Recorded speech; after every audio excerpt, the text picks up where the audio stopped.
Om Maha Ganapataye Namaha. The 9 key archetypal intelligences of creation. In this video, I'm going to distill each of these 9 archetypal intelligences into one key concept that you can use to better understand the creation or manifestation process and also life in general. Now, these 9 archetypal intelligences are represented as the 9 planetary archetypes of Vedic astrology. Everything in existence, everything in the creation falls under one of these one of the domains of these 9 planetary archetypes.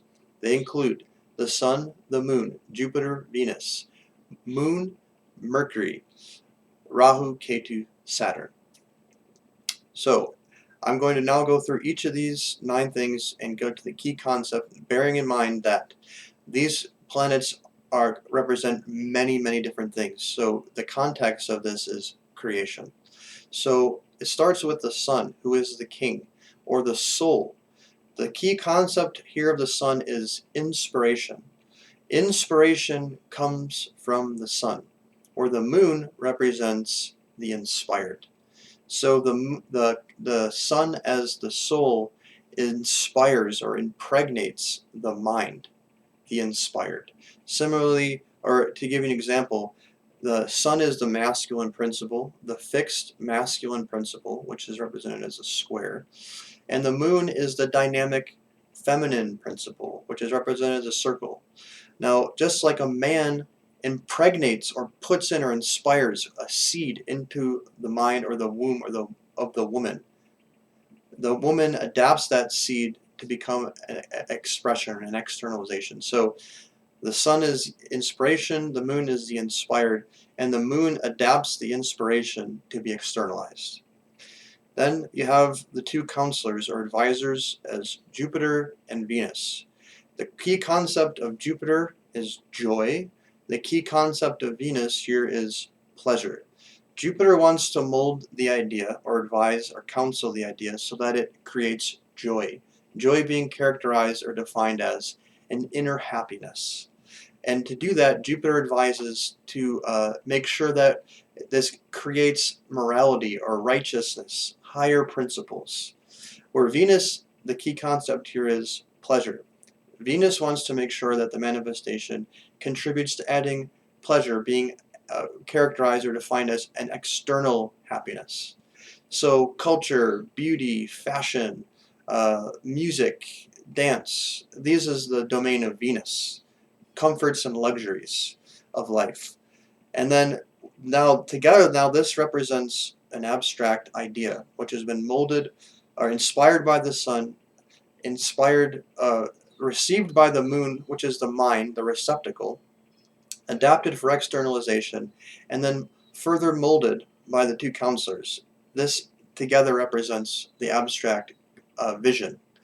And the intelligence to take that abstract vision and structure it and organize it so that it can be implemented is Mercury. The key concept here for Mercury is structure. Mercury represents the earth element. So Mercury gives structure to the abstract thought.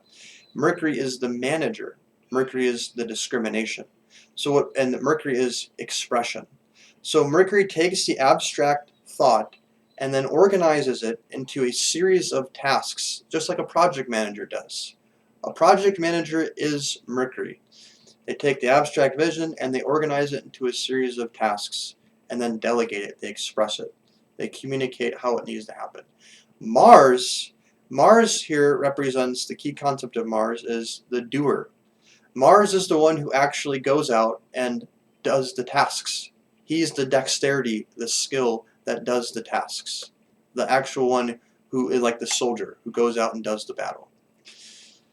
So Saturn represents the support. The key concept for Saturn is the support. Saturn is the one who makes the whole vision possible. He contributes he does all the menial tasks that are required for everyone else to be able to perform their roles. So he washes the clothes, he harvests the food so that it can be turned into food that people can eat. He's like the servant. That's what Saturn does. He represents the servant. He does all the menial tasks so everyone else can do perform their specialized role. Rahu and Ketu. The key concepts for Rahu and Ketu in this context. Ketu represents the conquered. Rahu represents the conquest. So Ketu represents everything that you have already planted your flag and said, this is mine. Everything you've already created. Everything that you can say, this is mine, this is me, this is Ketu, the conquered.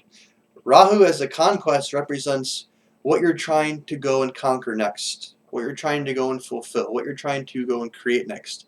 That's Rahu. That's why Rahu is associated with innovation. The part of you that is about innovation, non-conformity. See, Rahu is considered as an outcast.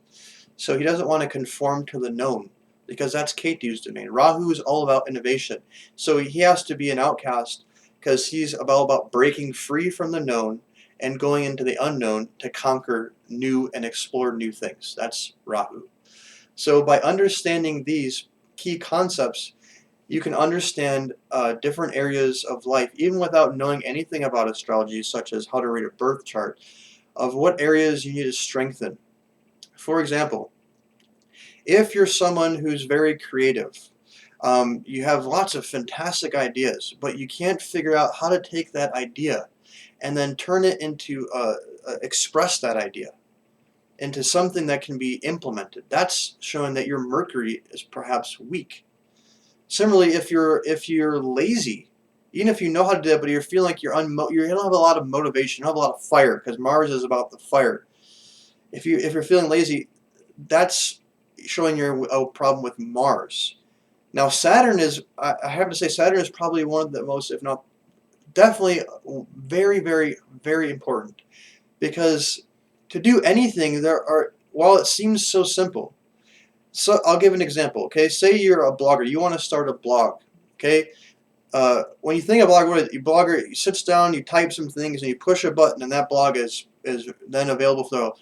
But all the menial tasks that you have to do in order to push that button and produce the product.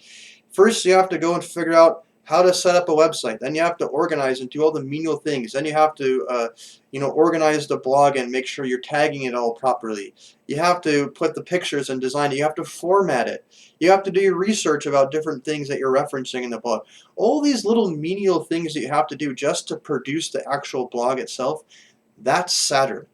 So if you're lacking in that area and you're not willing to be able to kind of sort of get your hands dirty and do the menial things that are required to support the vision to actually manifest, that's showing a weakness in Saturn. And so on and so forth. You can go down the line and see weaknesses and strengths. So I hope this video helps you and sheds some light on the 9 planets and these 9 key archetypal intelligence that govern existence. If you have any questions or comments, please feel free to leave them in the comments below.